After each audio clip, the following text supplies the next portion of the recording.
现在美国那边对中国的电动车、电池什么的，好像要寄出很高的关税，听说有的可能高达145%，哎。对，这个数字很惊人，这对中国的出口引擎来说，压力肯定很大。是啊，所以很多人担心就业机会会受到冲击。高盛有估计说，大概有1600万的工人，他们的工作是跟生产出口到美国的商品有关的。1600万，这是个庞大的数字。那野农证券的预估呢？野农证券看得更悲观一点，他们预计短期内可能就会损失570万个工作机会，长期来看，甚至可能达到1580万个。哇，不管是短期还是长期，这个冲击都非常非常大。对啊，虽然说最近好像有消息传出来说，美国财政部长，不是耶伦，是传闻中的 Scott Bessent， 可能会跟中国的副总理何立峰见面，大家会期待是不是关税能稍微缓解一下。是有这个传闻，但还不确定。不过，就算有会面，看来中共领导层也已经在找方法来缓冲这个冲击了。没错，他们不能只靠外部因素。那他们把希望寄托在哪里呢？其中一个很重要的对象，就是中国那个规模超级庞大的 Gig 零工经济。对，这个 gig economy 在中国真的非常非常大。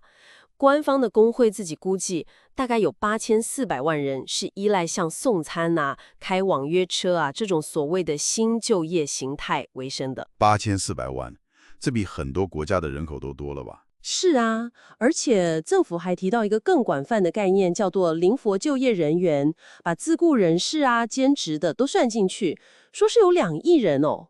2亿！我的天哪！这个数字远远超过国有企业雇佣的城市就业人口了吧？国际好像才5000多万。对，没错。你看那个外送平台美团，就雇佣了750万名外送员。750万，光一个平台就这么多人。是啊，而且这些外送员一年加起来，总共可以拿到大概11亿美金的报酬。很多外送员形容他们做这个工作算是一种过渡时期的方法。报道里面就有提到一个例子，一位36岁的万先生，为了每个月赚大概1万块人民币，差不多是1400美元吧。1万人民币在北京生活其实也蛮辛苦的。对啊，所以他每天早上6点就出门，一直送到晚上9点，骑着他的电动车在北京城里穿梭。他说，现在每一分钱都很重要。这句话真的很实在。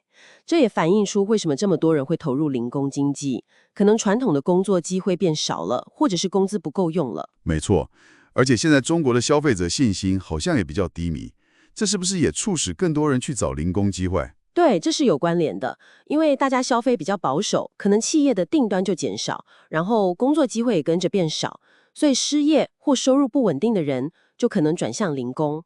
你看美团的劳动力，当然他们很多是透过第三方承包公司雇用的啦，但人数同2021年比起来增加了41%，增加了40%多，这很明显呢。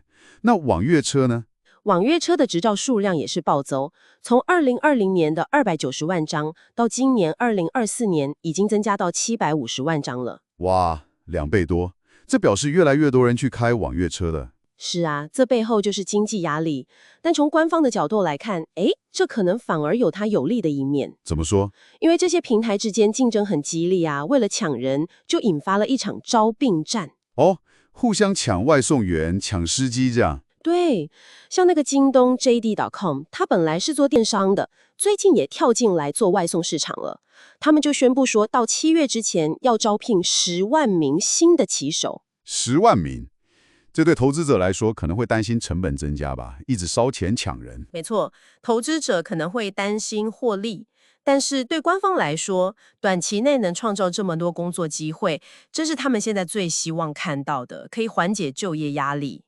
有道理。这也让这些平台公司在政治上的地位好像有点转变。之前不是一直被批评说什么资本无序扩张吗？对，前几年打压得很厉害，但现在政府好像意识到，这些平台在稳定就业、刺激消费方面，其实还是蛮重要的。你看，总理李强去年就公开称赞平台公司在满足需求和创造就业方面的作用。所以态度转变了，从打压变成拥抱。可以这么说，政府现在比较公开地把零工经济当作是一种经济的缓冲器，或者说是减震器。那政府不只是拥抱，好像还鼓励这些零工平台在提供福利方面扮演更重要的角色。对，有这个趋势。像是京东就开始说要帮他们那些合作的司机提供社保福利，美团也说会逐步为外送员提供社保。提供社保是好事啊，但问题是钱从哪里来？谁来买单？这就是最大的问题了。很多员工或者说那些零工，他们其实很怀疑，觉得最后这些福利成本还是羊毛出在身上，可能会从他们的收入里扣，或者平台提高抽成。这个担心很实际。